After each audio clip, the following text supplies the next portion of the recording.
حضور اکرم صلی اللہ علیہ وآلہ وسلم نے ارشاد فرمایا، جس شخص میں یہ 3 باتیں ہوں گی وہ ایمان کا مزہ پالے گا۔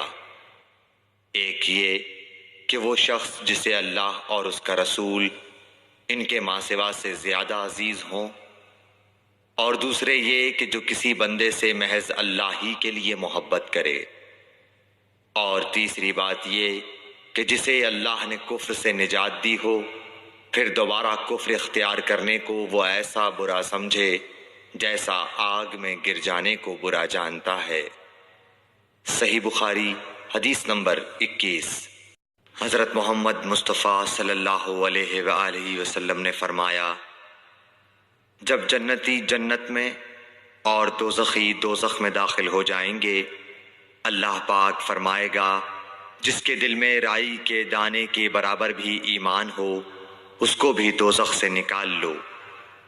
تب ایسے لوگ دوزخ سے نکال لیے جائیں گے اور وہ جل کر کوئلے کی طرح سیاہ ہو چکے ہوں گے، پھر زندگی کی نہر میں یا بارش کے پانی میں ڈالے جائیں گے۔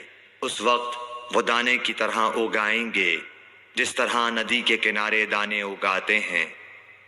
کیا تم نے نہیں دیکھا کہ دانہ زردی مائل پیچ در پیچ نکلتا ہے؟ صحیح بخاری حدیث نمبر 22۔ حضور اکرم صلی اللہ علیہ وآلہ وسلم نے فرمایا، میں ایک وقت سو رہا تھا، میں نے خواب میں دیکھا کہ لوگ میرے سامنے پیش کیے جا رہے ہیں اور وہ کرتے پہنے ہوئے ہیں، کسی کا کرتا سینے تک ہے اور کسی کا اس سے نیچا ہے۔ پھر میرے سامنے عمر بن خطاب لائے گئے، ان کے بدن پر جو کرتا تھا اسے وہ گھسیٹ رہے تھے، یعنی ان کا کرتا زمین تک نیچا تھا۔ صحابہ رضی اللہ تعالی عنہ نے پوچھا کہ یا رسول اللہ اس کی کیا تعبیر ہے؟ آپ نے فرمایا کہ اس سے دین مراد ہے۔ صحیح بخاری حدیث نمبر 23۔ ایک مرتبہ رسول کریم صلی اللہ علیہ وسلم ایک انصاری شخص کے پاس سے گزرے، اس حال میں کہ وہ اپنے ایک بھائی سے کہہ رہے تھے کہ تم اتنی شرم کیوں کرتے ہو؟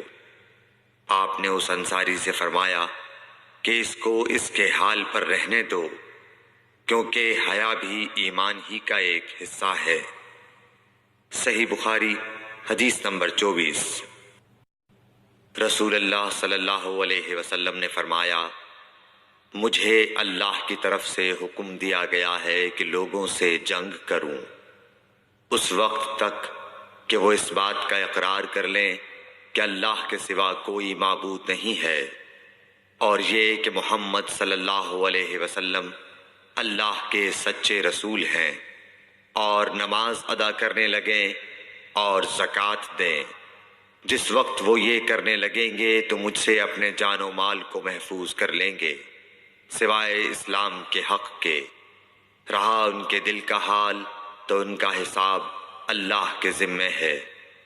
صحیح بخاری حدیث نمبر 25۔